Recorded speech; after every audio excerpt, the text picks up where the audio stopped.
Kumusta kayo mga tol ngayong araw? Another motorcycle price update at nasa harapan nga natin ngayon itong Yamaha MIUI 125S version na may color na matte candy blue. So bali dalawa yung S version natin ngayon dito mga tol, itong candy blue at yung isa doon ay yung matte black. And yung katabi niya ay standard version. So dito nga lang to mga tol sa Royce Yamaha Rev Zone, Cabanatuan City. Sa tapat lang to ng SM City Cabanatuan. Kaya kung taga Cabanatuan City ka at nagbabalak kang maglabas ng Yamaha MIUI 125, so PM nyo lang ako sa Facebook page natin o kaya call or text lang kayo sa number ko. And pagdating nga sa presyo mga tol para dito sa S version, ang cash price dito ngayon ay 82,900 pesos. At para naman sa standard version, ang SRP ngayon ng standard version ng MIUI 125 ay 77,900 pesos. Kaya mga tol, kung taga Cabanatuan ka lang at nagbabalak kang maglabas ng MIUI 125, call or text ka lang sa number ko o kaya PM ako sa Facebook page natin. Sa ngayon mga tol, talagang masasabi kong sulit pa rin itong Yamaha MIUI 125 dahil talaga namang napaka-user friendly nito. So bukod sa napakatipid kumonsumo ng gas, talagang meron din itong may bubuga pagdating sa pormahan. And syempre bagay na bagay din to sa mga lady rider dyan o kaya sa mga short rider dyan dahil mababa lang siya. So hindi siya ganong kataas kaya napakadali lang i-maneuver o gamitin. At ang nagustuhan ko dito pagdating sa pyesa ay talagang napakarami mong mabibili sa mga shop o sa motorcycle shop dahil matagal na rin sa market itong Yamaha MIUI 125 kaya hindi madaling o hindi mahirap hanapan ng pyesa.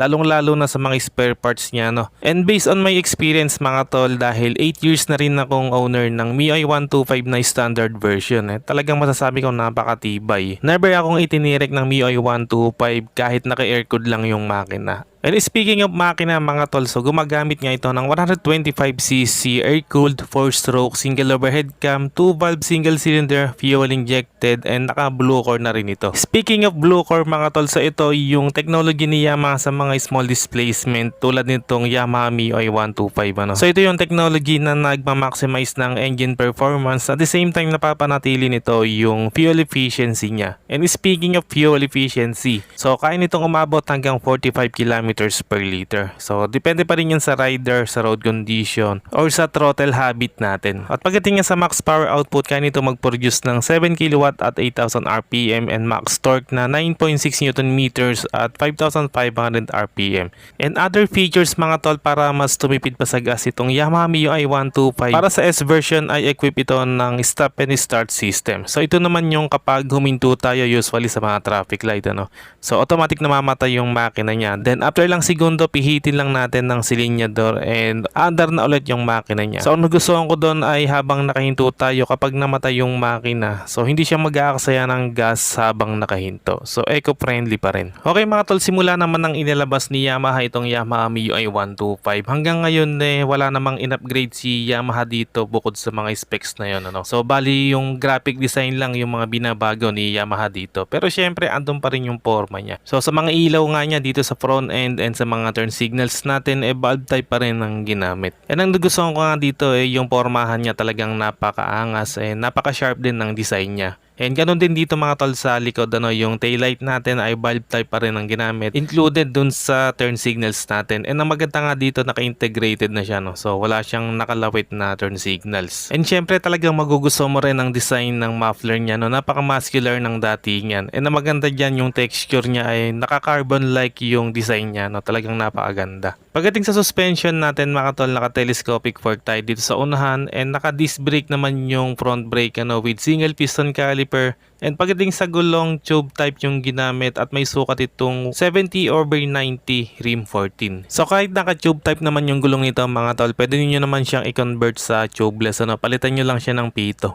And dito naman sa likod mga tol, naka single shock absorber lang tayo dito And sa gulong naman meron itong sukat na 80/90 rim 14 and tube type din ang ginamit. Tapos sa brakes naman naka drum brake pa rin tayo dito sa likod. And ito nga pala mga tol yung isa sa nagustuhan ko sa MIUI 125. So dahil automatic siya And kapag naubusan ng battery, so papapaandar pa rin natin siya gamit itong kickstarter. Unlike din sa ibang kakompetensya nito na walang kickstarter, kapag naubusan ng battery, talagang magpapalit yan ng baterya. And pagdating mga tol sa ating meter panel, so naka-analog siya, no, pero napaka-stylish pa rin ng datingan. So dito nga natin makikita yung mga basic info tulad ng speedometer, odometer, fuel gauge, at yung mga light indicators tulad ng turn signals, ng check engine, echo, light indicator, and yung high beam indicator niya, at syempre para dito sa S version, so meron siyang stop and start system indicator. And pakita ko na rin mga tol yung upuan kung gaano ka premium nung design, ano. Yan yung itsura ng seat natin. So meron siyang mga stitches dito na color white, and